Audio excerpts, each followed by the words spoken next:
So backed by popular demand, and I had thrown a clip up of my last interview as one of my favorite clips of 2022, from the streets to the suites. And we're going to get into some deep recovery, folks. So get your napkins out, or your tissues, I should say, and be ready to do some really good listening, because what everything comes down to is hope. Is there hope? No matter what your circumstance is, and some have advantages that later turn to be disadvantages than others, but if you could focus right now on the message that you're about to hear, I think you'll walk away from this with some really good information. Me, Rob Gill, I haven't had a drink since July 1996, and I was brought up in the 12-step Alcoholics Anonymous recovery program. However, like everything else, things change. And even when AA was born in the mid-30s, it came from another group that was much more religiously militant. Well, let me just talk a little bit about CFC recovery, which is an alternative way of staying sober. Much different approach than AA's 12 steps, much more inclusive on certain things that AA non-judgment that doesn't have. And I have with me the executive director, Alyssa Regan. How are you, Alyssa? Good to see you. Thank you so much for being back on the show. Thanks for having me. I'm very excited. And as am I. Your story is one of the most touching, greatest examples of success in the game of life that I've ever been a part of, ever even spoken about or even interviewed. And I can't stress that enough.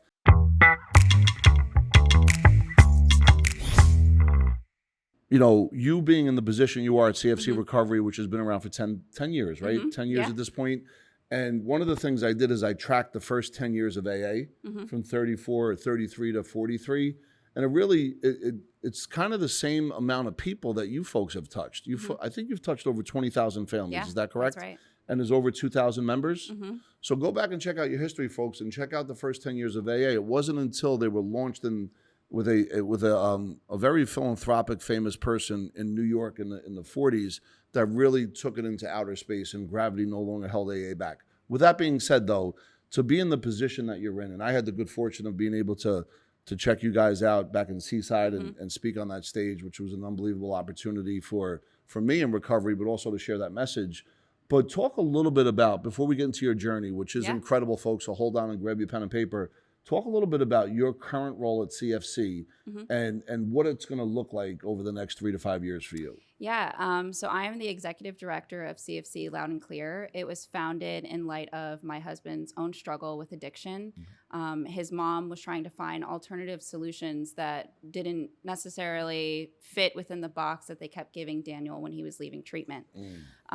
So right now, we proudly have served over 20,000 people in Monmouth and Ocean counties. Amazing. We're expanding to be nationwide. That's what we're setting up for now. Right now, we have 3 locations in Monmouth and Ocean County, and 1 coming up in Florida, which is very exciting, and another in Pennsylvania. And what we do is we offer relapse prevention, sober socials, support groups, and it's really bringing in the recovery as a whole and giving them the tools that they need to be able to reintegrate back into life. So for the next 3 to 5 years, we're just really looking at expansion and being able to provide these services for everyone. Yeah, and thank you for sharing that. And for anyone that's in AA, this isn't meant to trigger. This isn't like, hey, AA is bad and this is good. To be very clear, there is folks that continuously relapse after they go to rehabs. And in the case of your husband, Daniel, what's up, brother? He had gone through how many rehabs?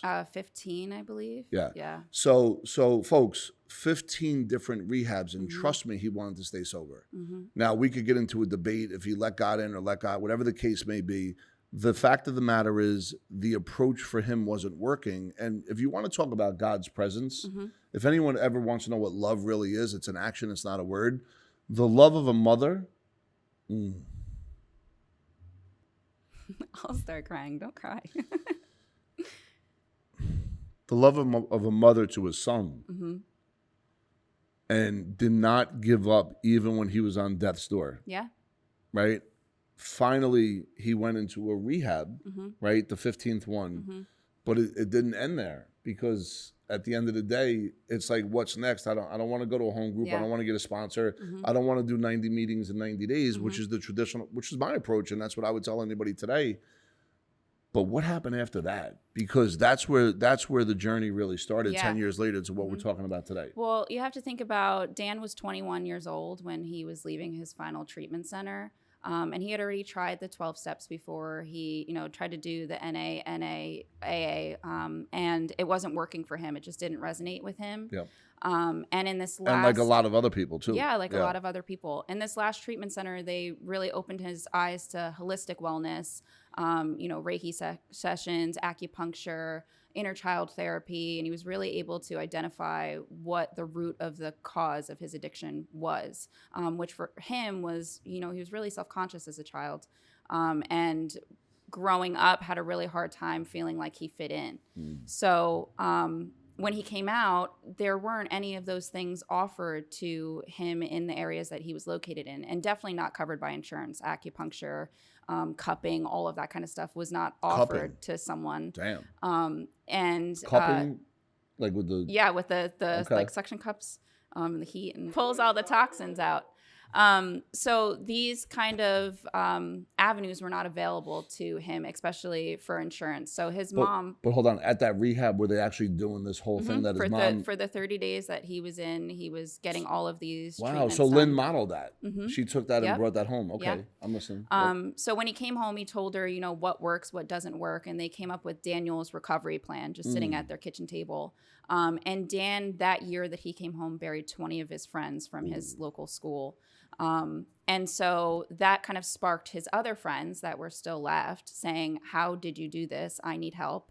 And it started with 1 to 2 kids, and then 20 kids. And then now we have over 2,000 God bless you. members. So, God bless you. and it was really just Lynn sitting down with each person going, okay, so what works for you? And for some people that is AA, and for other people, it's refuge recovery or smart recovery, or... And you guys created a whole dictionary, refuge recovery, smart recovery. Like I've never heard of that before. Yeah. So these are things that were offered. Dan went to treatment in California. So these were things that were familiar in California. However, in New Jersey, they hadn't really come to light yet. Yeah. So CFC definitely was a huge part in bringing those things here and making them a lot more common. Amazing. And getting into those spaces and saying that we need alternative routes, because the one option is not enough. Yeah. And wow, that's a lot right there, folks. So please continue to listen. The story's about to take a wild turn. Where are you from? Where did you grow up? I am from Staten Island, New York. Yep. I grew up in mostly Elizabeth, New Jersey, East Oranges, that kind of area. When you say you grew up, how many, from age 0 to 10, 0 to 12, 0 to 12, what would that look like? So it was from like 0 to 11. That's generally where I was. Newark, East Orange, Elizabeth, New Jersey, those kind of areas. And did you have siblings? What was your early years like? I am one of 12 children. Both of my biological parents are from New York City. We grew up from probably the age of 0 to about 6 in Elizabeth, New Jersey. We lived in... All 12 of you together? Or... No. So my parents, my mom has multiple partners. So we're all not from the same father. And a lot of us, almost all of us, were placed in foster care at some point. So my childhood mostly surrounded around my 2 brothers and then my eldest sister, who had just made it back from foster care. Okay. Yeah. And you're talking about before you went to foster care or after for you? This is before. Okay. And what age did you go into foster care? 6 years old. So before we go further, and you may not know the exact statistic, but kids that go to foster care, statistically speaking, what are their chances of success in life? I don't know the statistics, but I know that success is very few and far in between, because you experience a lot of things in foster care that ordinarily, if you had a stable childhood, you wouldn't experience. And the system is just not set up to support the children that eventually become adults. And we're not judging the system at all. It's just, it's the only thing that exists, Yeah. right? So for you at the age of 6, I guess that's when your world made a change and turned upside down. Is that a fair way to describe it? Yeah, I mean, there's a reason why you're placed in foster care. So leading into that turn of events, there was a lot that had happened in between. Yeah. A lot of domestic violence between my parents, sexual trauma, and things of that nature. We grew up in extreme poverty. We actually lived in a Motel 6 in a 1-bedroom. And it was very hard. You didn't know like when your next meal was coming and those kind of things. Things that 6-year-olds shouldn't really be concerned about. Yeah. But yeah, I would definitely say the turn of my life happened when we were placed in foster care. And what happened during that time? In 6 foster to care. 12, 6 to 15. I was in 22 foster homes. So you could imagine between the age of 6 to 11, which is my foster care stint, that there wasn't much stability in terms of education, just overall wellness, and like with my caretakers. So I missed out on a lot of education. I still can't do my multiplication tables or tell time on like a regular clock because I missed most of 3rd grade because I was moving around so often. And each time you went into a foster care, I was like, I got to do this again. Like, what was by 10, 11, 12, 13, the 10th, 11th, 12th, like, what was your, here we go again? Like, what was your makeup? Yeah. What was your survival instinct? Like, what did that You become very, you disassociate. You become very in tune with how to weaponize your emotions. And I was going through foster care with 2 of my brothers at the time. Same houses at the same time? No, we were split a lot of the time, but mostly I was placed with my youngest brother who has fetal alcohol syndrome and a lot of behavioral disorders. So we protected him? So I was very protective of him. I basically became his mother at 6 years old. Wow. So you learn at a really young age how to survive. You're just in constant survival mode. And when you have someone that you're taking care of, you do a lot of things that you probably ordinarily wouldn't do. But you have to in order to make it through. And what was that like? Very difficult. You feel very unlovable. You feel like trash, really. I mean, you're moving from each house with a trash bag full of your belongings. And a lot of times you're moving into homes where they're not safe. So you don't always travel with all of your clothes. Your things are stolen very often by other kids that are in the house with you.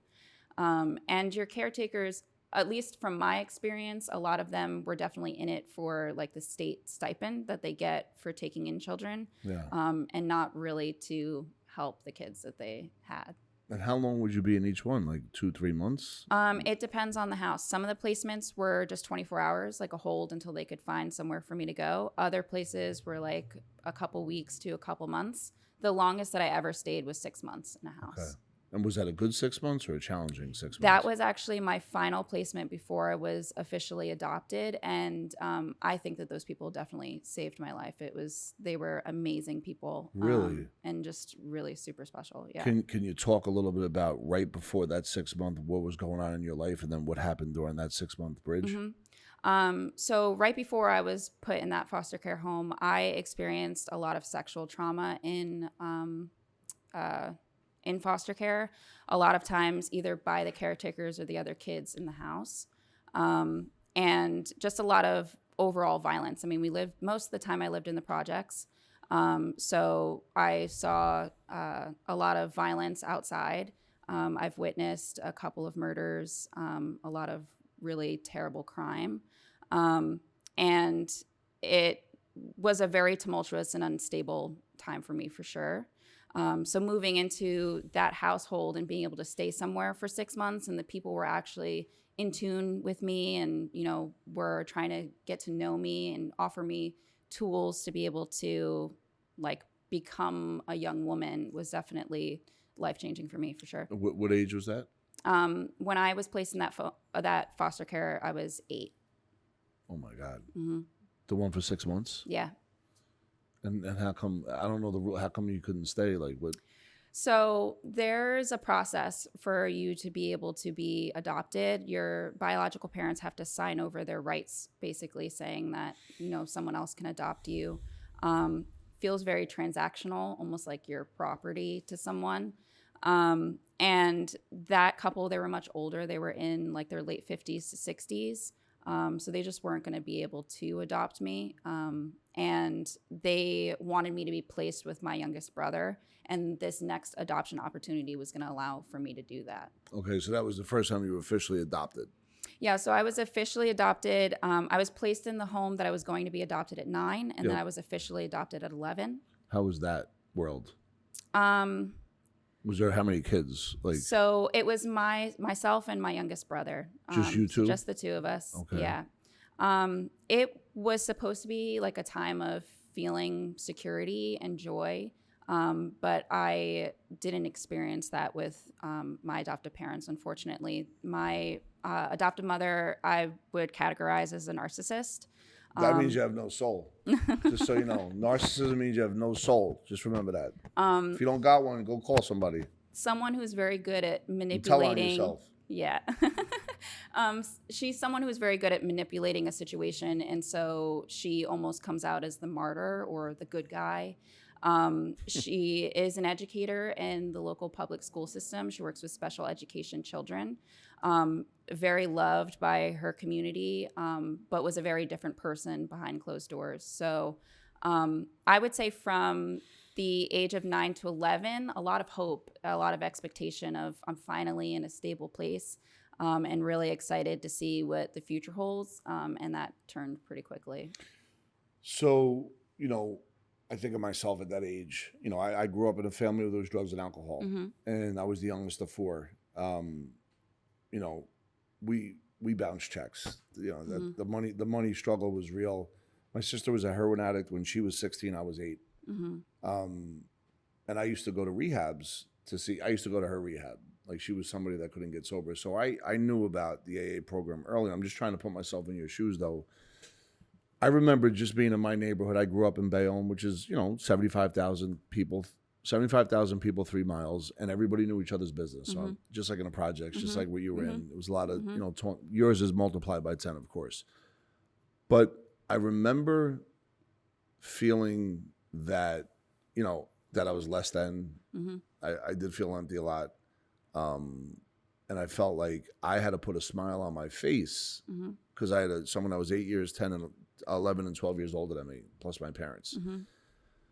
When you were 9, 10, 11, forget about the math and the clock. What was your emotional awareness?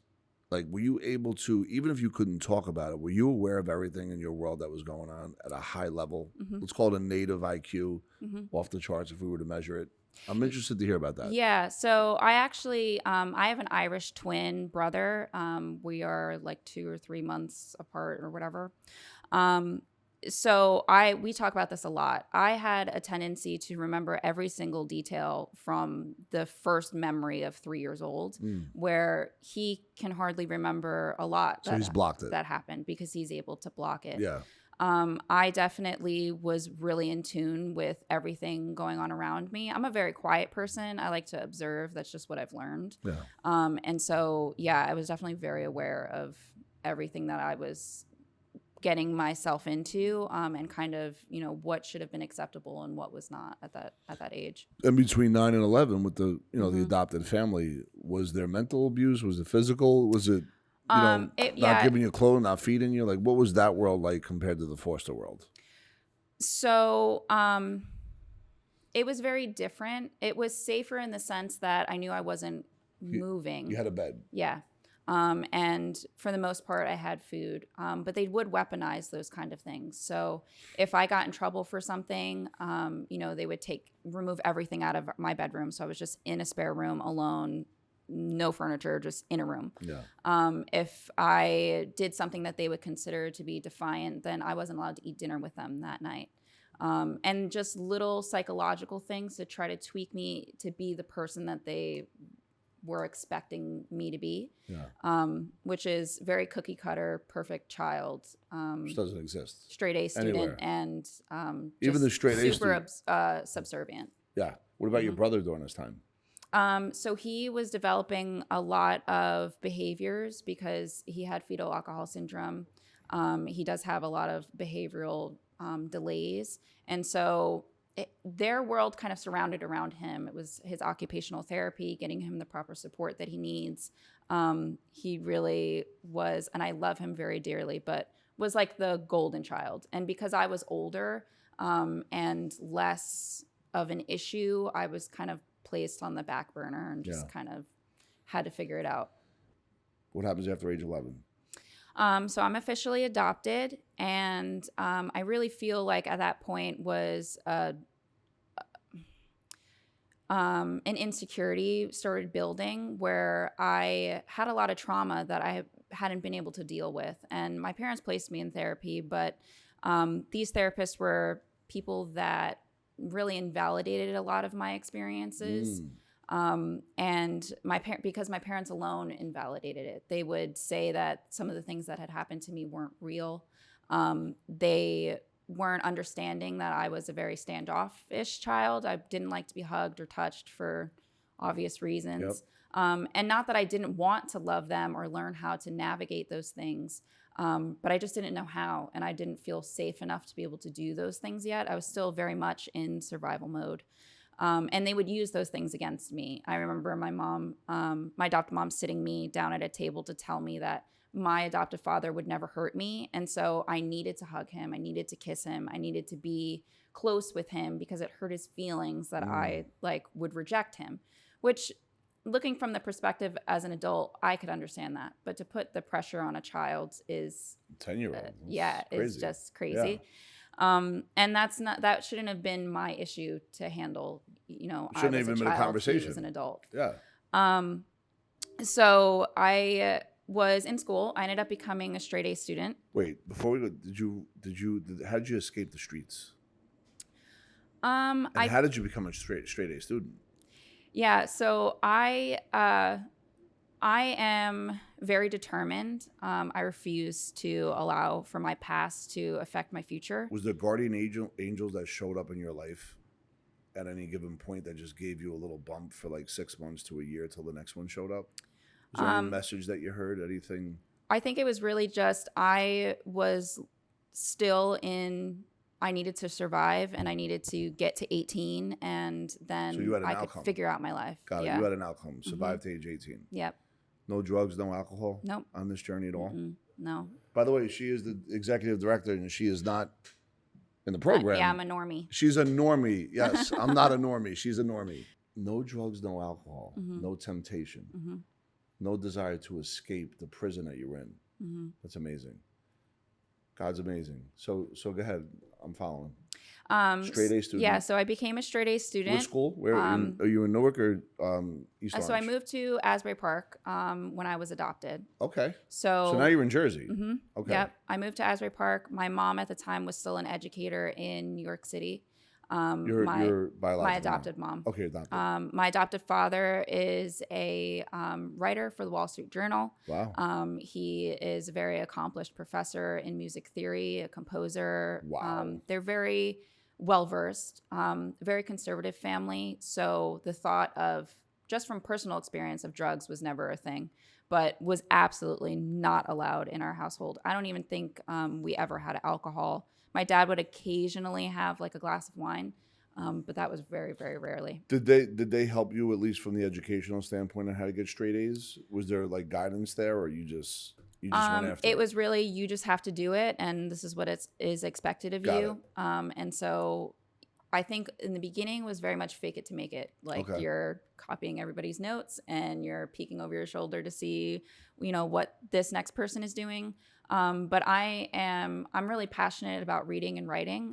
English was definitely something that came very easily to me. Wow. So I feel like because I was able to have that background, I kind of just skated around with, the science and the math part. Yep. A lot of tutoring, and again, just a lot of expectation that this is. And you liked it though? Did you like school? Yeah, I enjoyed school. Yeah. It was very structured for me. It gave me. You needed certainty. Gave me stability. A stability and an outlet to be able to know that this is, I can do this.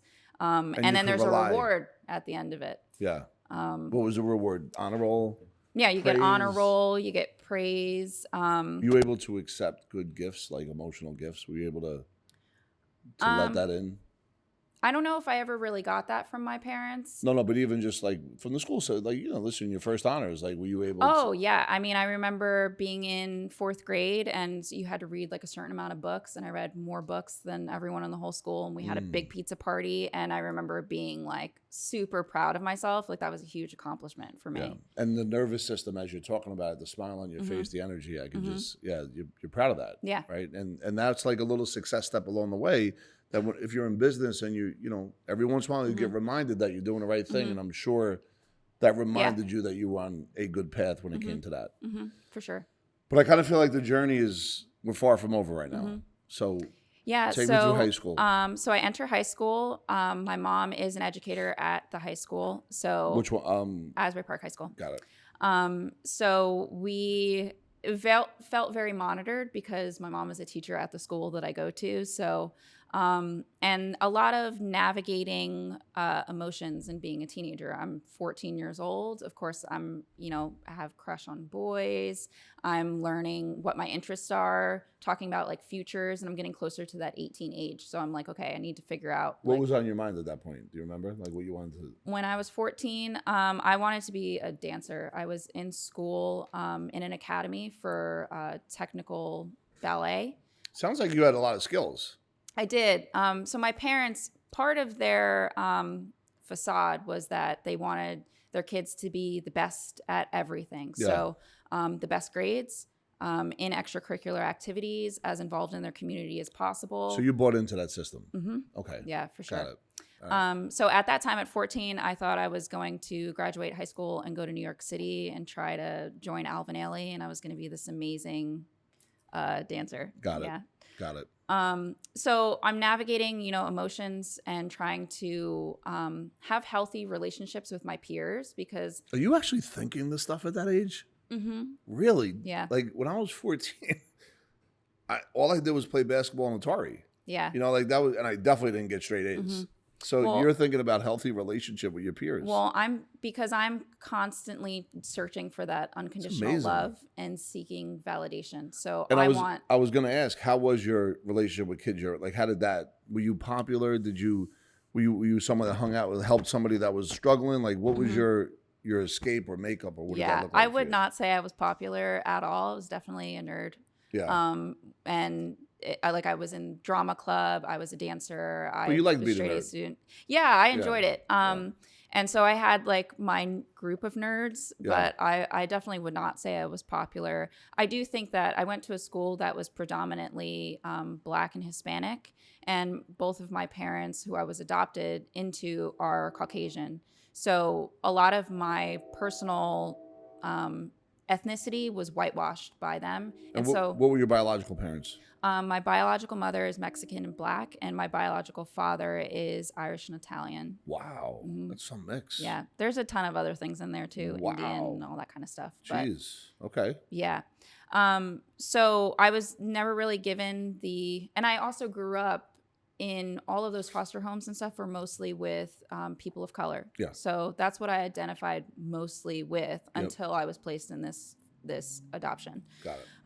And so I felt like I had a really hard time fitting in with my peers because they were, we grew up very similarly, but they didn't know that part about me. They just saw me as this white girl whose mom was an educator, and I must have just come from money, and like I had everything figured out. Yeah. So it was hard fitting in, but I found a good group of people, and I made it through that way. And that was all 4 years? Mm-hmm. So you stayed with your adopted family till 18? Is that correct? Yeah. Mm-hmm. So like the day you graduated, or like? Yeah, so I graduated third in my class. Wow. I was offered the NJ STARS program through Brookdale, which is your first 2 years is paid for college. And then you can pick 2 years at any state college. Did you do it? Well, when I turned 19, I was in college. I completed a semester, and I was working like part-time at like a retail place. But at this time, my relationship with my adoptive parents was quickly deteriorating. I had a boyfriend that they didn't like, and he had gone away to the Army. So there was a lot of like planning between me and the boyfriend at the time where I thought we were going to get married and we were going to start our lives together. And my parents didn't agree with that. He was also a person of color. He was Black. So my parents were not, that wasn't part of their picture. Yeah. And so it created a lot of animosity between us. And eventually I was kicked out of my parents' house at 19. So I had to drop out of college to get a full-time job in order to support myself. So, wow. So you were kicked out at 19 while you have a scholarship. Mm-hmm. And do you talk to your parents? Do you have any, is there any I have connection? no contact with them. Mm-hmm. So You then got a full-time job at 19. What was your job? I was working in retail Okay. because I had no skills, so I couldn't get anything above like minimum wage paying job. So I was working in retail. Were Then you scared? Like, what was going on with you at that point? I was, again, I have a tendency to be very stubborn. So I think I immediately disassociated. This isn't happening to me. I'm like, this isn't happening all over again. And I'm just going to have to figure it out. So in those moments, it was really problem solving. But I feel like once I was in a safe space to be able to actually feel all of those things, I definitely was dealing with a lot of those traumas, being abandoned all over again. Were you living with friends or anything at this point? Like, where were you? Yeah, so I was actually couch surfing, like just setting up sleepovers Couch with a surfing. bunch of my friends. And I happened to, my one friend was leaving for college, and I forget how we figured it out, but I spent the night with her. And I told her, what was happening with my parents. And she had snuck out of the room while I was sleeping to tell her family what was going on. And I came down the stairs the next morning to go to work. She was going to drop me off before she left for college. And her dad was sitting on the couch and saw me come down with my little duffel bag. And he told me to leave my bags at the door and that he would see me after work. And I went home and I stayed there for 2 years, and they just, they took me in. Folks, check this out, by the way. Stay with this story because although this journey is incredible spiritually, emotionally, the money that's about to get talked about at some point and the entrepreneur and the difference in this world, we are talking mega business model. So please don't get any of this twisted as we go on this journey. So stay tuned because it gets better. But you have to feel what life is really about for some folks.